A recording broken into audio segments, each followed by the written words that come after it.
And welcome back to everyone that's been watching. So this is Concordia's preseason game against Elgin Mario Kart 8. Elgin's another town out in, definitely not in the east part of Nebraska. I actually don't know where Elgin is. I could be eating my words here.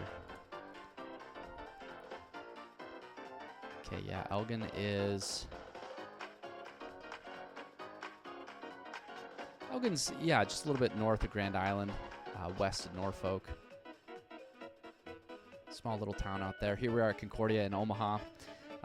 This is, again, in the preseason now of NSESA's Mario Kart League in the spring of 2026, and we are just getting underway with our game against them. Concordia's #1 team has had just a fantastic run these last few years, and so they're looking to have another good season here to start it off.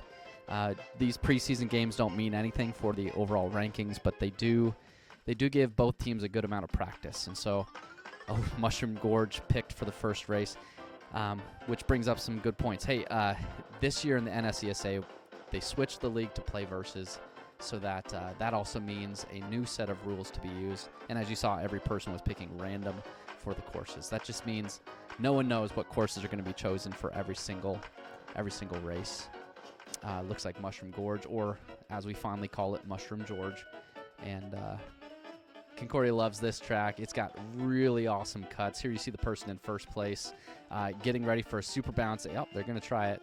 So that tech right there that you saw the person in first place on the far left doing, that's a super bounce. Off of these mushrooms, you can charge a mini turbo, land and trick with the mini turbo boost.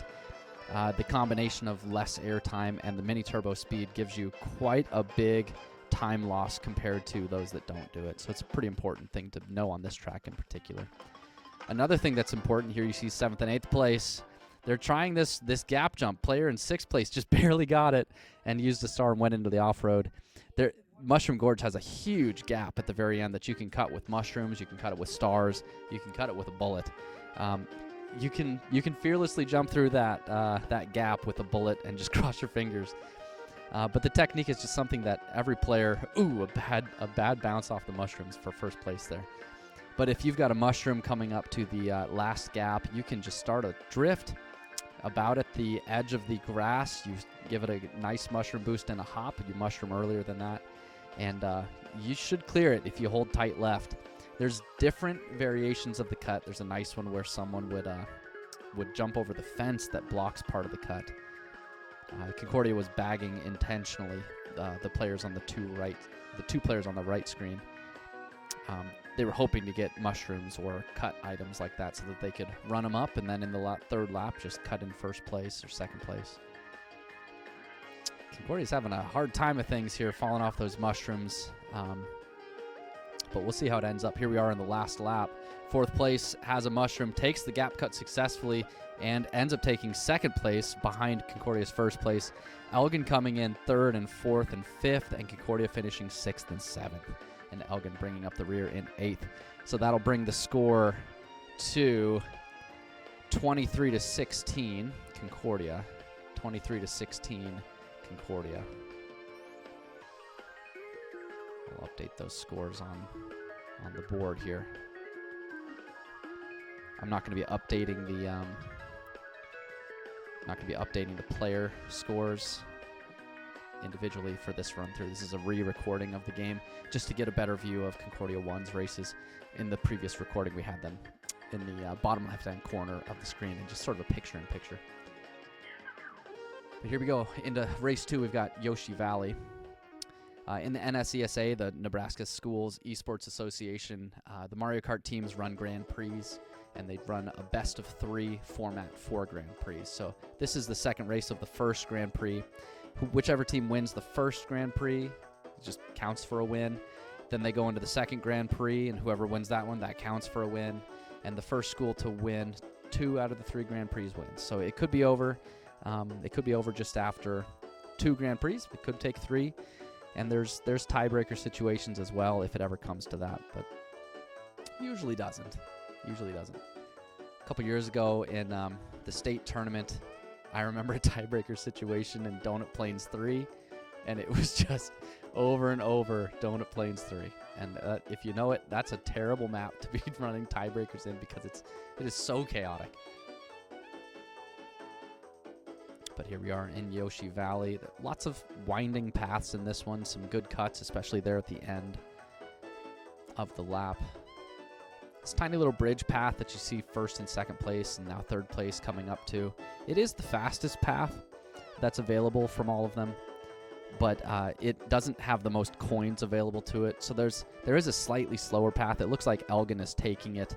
There's a slightly slower path just after coming out of that starting region. You don't go left over the bridge. You take a right instead. You go through a tunnel which winds around, and that drops you off right before the next set of items. It's got a few coins, and so if you are not up in the front, or if you are up in the front, you want those coins just to get a little extra max speed, then sometimes people take that path. So it can be beneficial in the long run. Concordia's got a pretty commanding lead here, first, second, third, and fourth. But this map does have some pretty big cuts that can be taken, especially at the end. So if Elgin's able to get some powerful items, use a shock appropriately, they could stand to take some of these top 4 spots from Concordia. But looking at the mini-map, it looks like first and second from Concordia are really running up, and Concordia has a shock in third place. That is obnoxious. So, wow, Concordia using a shock while in third place, which means Elgin is just going to be farther back there. I didn't see anyone. Maybe that one player with the star dodged, but Concordia taking first, second, third, and fourth, and that's going to be another 29 points to Elgin's 10 here.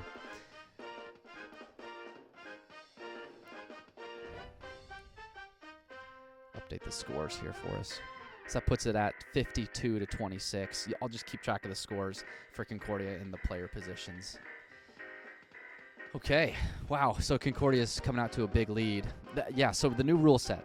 I already told you about the random course choices. Another one of the rule sets is teams are on.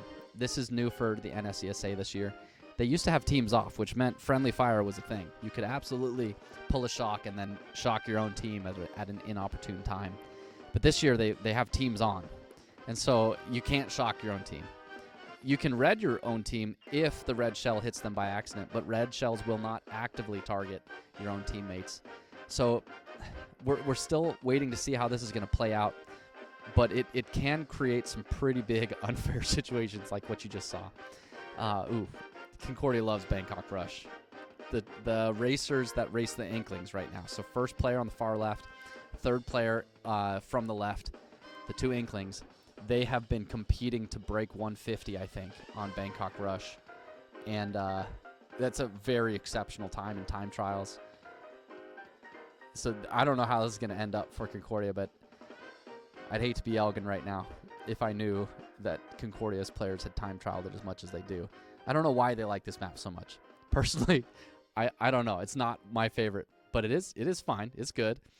But they obsessively time trial this map, and you can see that person in first just gaining time on everyone behind him, and the person in third, you just watch. He's going to be slowly catching that person in front of him, the Daisy and the Biddy Buggy. When someone doesn't know the lines, that player in second place right now, you can tell. Like, Inkling is just catching that Biddy, and it's going to keep. He's going to keep closing that gap. A little bit of good luck for Elgin there. The orange Yoshi getting redded out back in 6th or 7th place. Sorry. And, yeah. Anyway, getting back to that friendly fire here as we start the third lap. Yeah, Concordia was able to run up a shock in third place, and that is just obnoxious for Elgin to be in their position where they were behind. Concordia has top 4, and Concordia also has the shock. Like, that is just unrecoverable. Like, if you don't dodge that shock, then the people in the in the 4 bottom places are just getting punished. So before a shock for Concordia in that position, they would have shocked their own teammate, and so they wouldn't have used it. But now they can just freely use it and shock everyone on the other team that's way behind. So suddenly it makes it makes it even worse for the teams that are in the back if the winning team has a shock. And there you have it. It looks like this one ended up pretty good for Concordia, especially the players in first and second. So here we go. We're at, what's the score at now? It was 52-26 before. Now it is 70. So that's a gain of 28 to 11.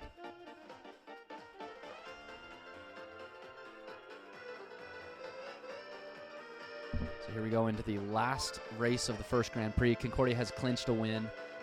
77 points is all you need to win a Grand Prix. So I'm going to step away for a moment, and we'll see as this last race gets underway how it ends up before we start the second Grand Prix.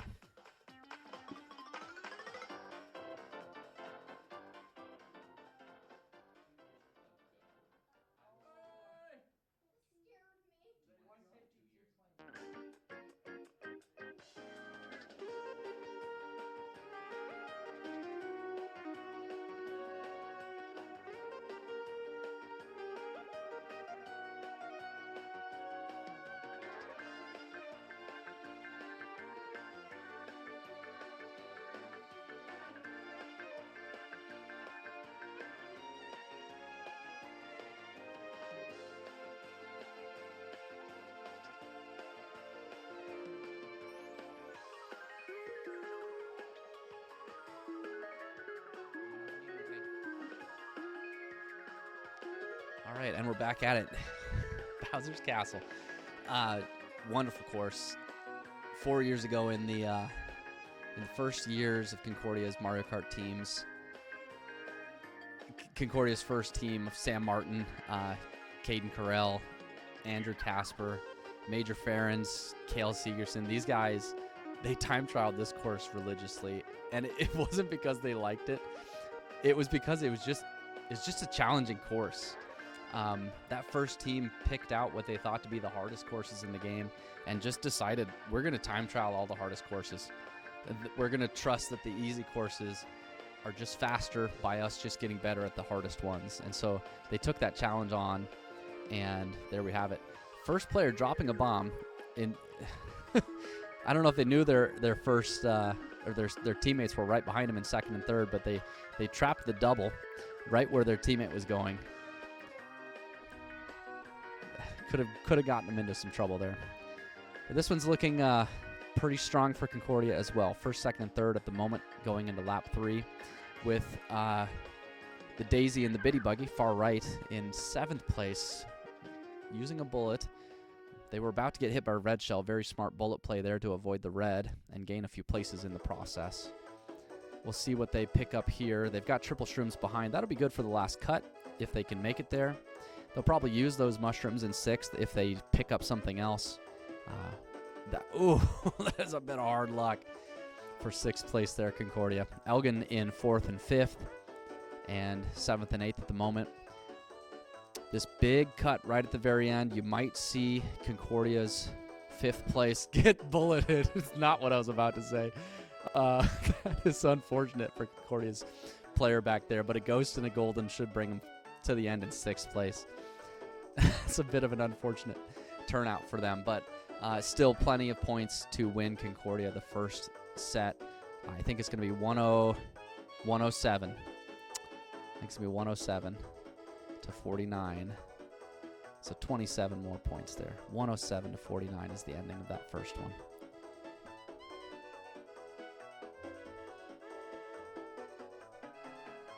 So here's the final scores. 107 to 49. Concordia takes the first Grand Prix. The second Grand Prix will begin here momentarily, and we'll see how it goes. That's a pretty commanding win for a team in Mario Kart. Yeah, I don't know. I'm speculating now, but I think with this new rule set, I don't know. I think that there could be some potential things like this where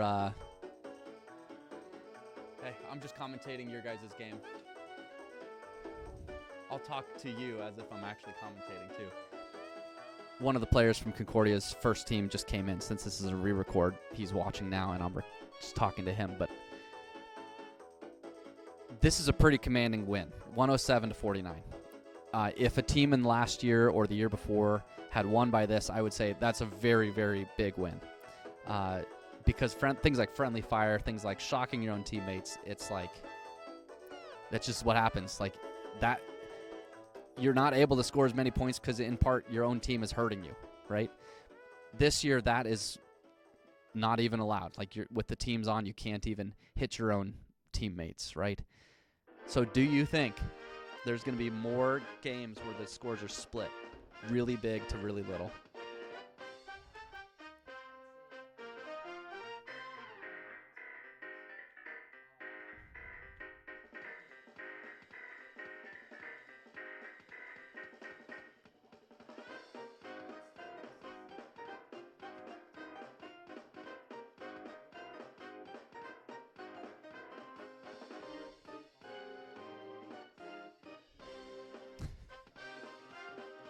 Yeah.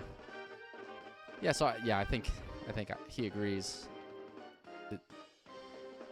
The rule set we think is just going to be a bit polarizing in the scores. I don't know, time will tell. Dragon Driftway, fondly known as Dragon Nisquay over at Concordia. It is coming up here in first place and second place. You'll just watch them again if you caught it first lap. They're going to take this shortcut. Oh, or at least try to take this shortcut. They hit it first lap.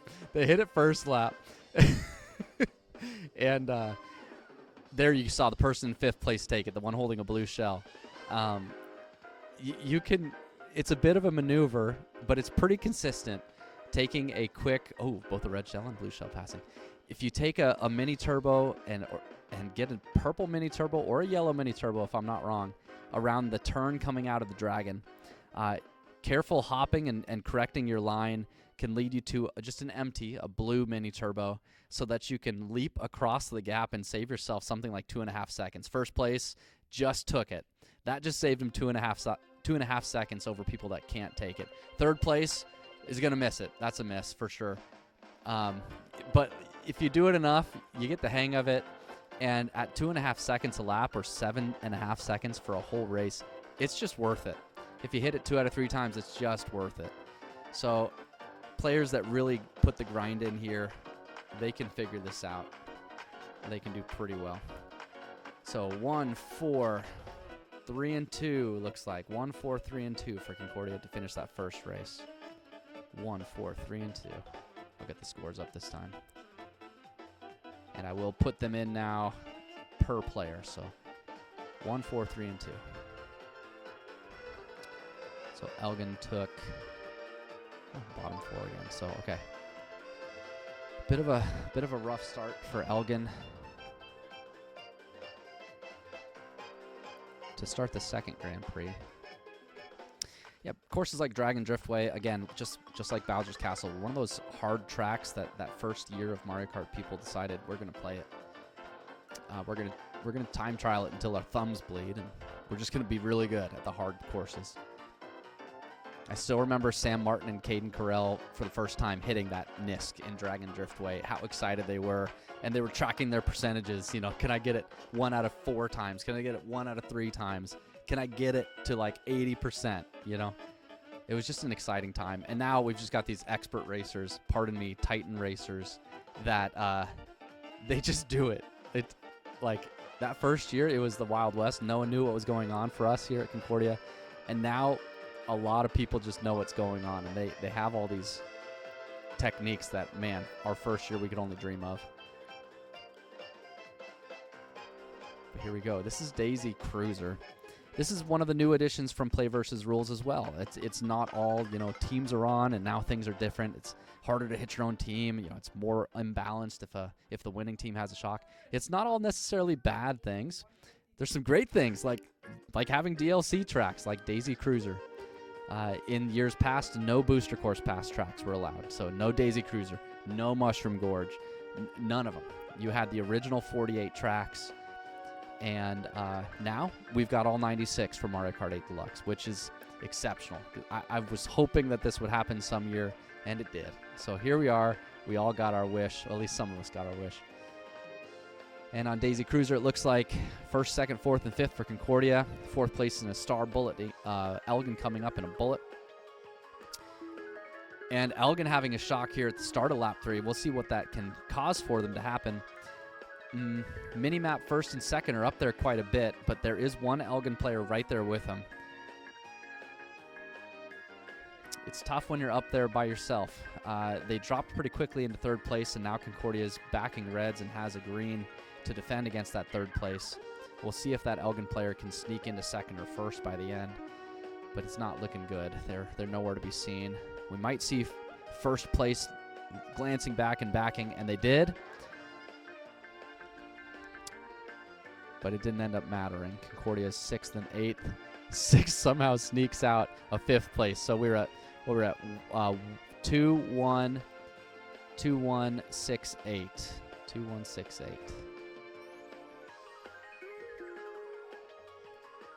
So Concordia, sorry, 5-8, if I remember correct. So 1, 2, 3, and 4, and 5, 6, and 7. There we go. So I think I got that right. 52-26 now for Concordia's first team. Yeah, we'll see what happens here in the third race. I don't remember what course was picked. It's Berlin Byways. Okay, not one of the DLC tracks that Concordia has time trialed much. I think there's a couple that have TT'd all of them, become expert level TTers on them, but definitely not all 4. So as I'm looking at these players from left to right, the farthest left person probably knows this track well. The person in second might. The person in third, I don't know. The person in last place, probably not. So the person for Concordia in 7th right now. I don't think that from the left to the right, that the second or the 4th person have time trialed this very much at all. And I think you're seeing that.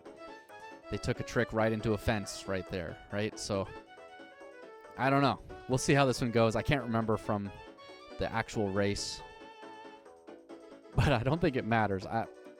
Looks like Concordia is taking top 4 for the moment. 4th getting redded out.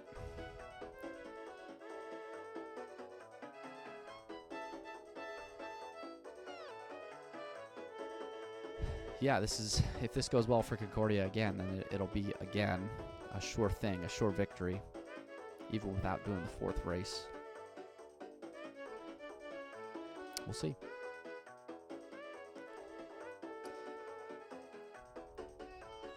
Yeah, there you can see it.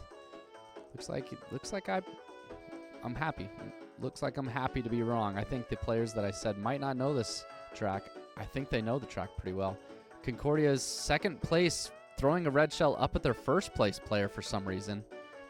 First had a green shell to block it, but that's a little bit of a strange strange friendly fire on purpose. There was no blue shell coming, but it didn't matter. Like, they blocked it.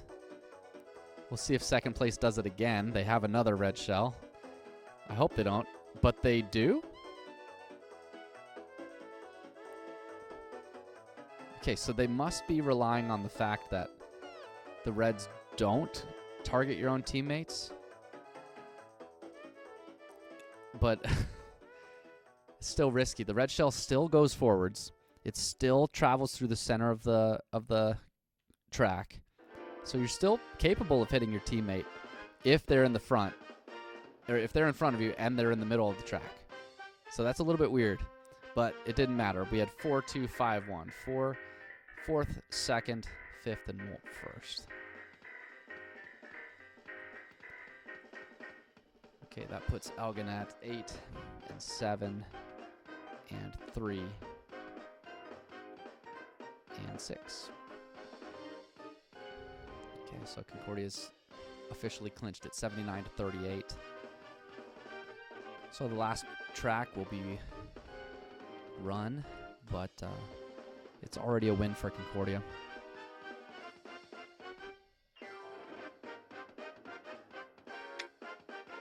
Yeah, I guess we'll just see how it goes here. It's Sweet Sweet Canyon. There's a nice little item set at the beginning, which is right before a cannon, so it's kind of a little bit of a broken cannon set. If first place can get through that cannon and get around the turns. There's also a nice cut right at the end through a big sweet old donut. Not too tricky, so even inexperienced players can take it relatively consistently. Here's that cannon I was talking about, and you can see Concordia's Inkling there in 8th place, literally waiting for first place to get through the cannon before they run through the boxes. They're hoping to pull something powerful. In the first 30 seconds of the game, they can't pull anything too crazy, but after that 30 seconds has passed, they should have access to things like shock and things like the bullet. They're just hoping. So we'll see if it pays out for that Inkling player. They pulled a star and then proceeded to drive right off the edge with it. Okay. No judgments here. We've all been there. This is Mario Kart. I do not believe that he was looking for a path switch, but maybe. I don't know. I think maybe instead he just wanted to see his old friend Lakitu, you know? It's a painful thing. When you start off playing this game, Lakitu greets you so many times. You know, just every time you fall off. And then you just get better at the game, and Lakitu, you see him less and less. And that can get to a person, you know? So I think he just wanted to see Lakitu again. He just missed his old friend. First place there, you saw him pulling a kind of a Nisk. Just jumping in the air over that chocolate, clearing most of it, and then hopping the rest of the way out through the donut. All right, so yeah, here we go into the 3rd lap. Concordia's getting blued in first, and but they have top 4. The Inkling player that was bagging hard at the front of the race is now in 3rd place. Concordia's 4th place is trying to play aggressive, throwing a red shell back. It's because he had a star in his pocket. Somehow he still gets hit by a green coming up. There was no notification that I could see on the screen. With his double mushrooms, unless there's... Oof. I was going to say, unless there's some items that can hit him, I think he might still take it. And he might. Nope, took 5th. Okay, so Concordia ends up taking 1st, 5th, 2nd, and 3rd. 1st, 5th, 2nd, and 3rd. So that puts them... Again, they had already clinched it, but that gives them the win for sure. It is official, a win of, again, 107-49. So, yeah, good couple races, good couple Grand Prix against Elgin here in the preseason. Concordia's Alpha versus Elgin's Mario Kart 8. Thank you to Elgin for playing today, and good luck on the racetracks.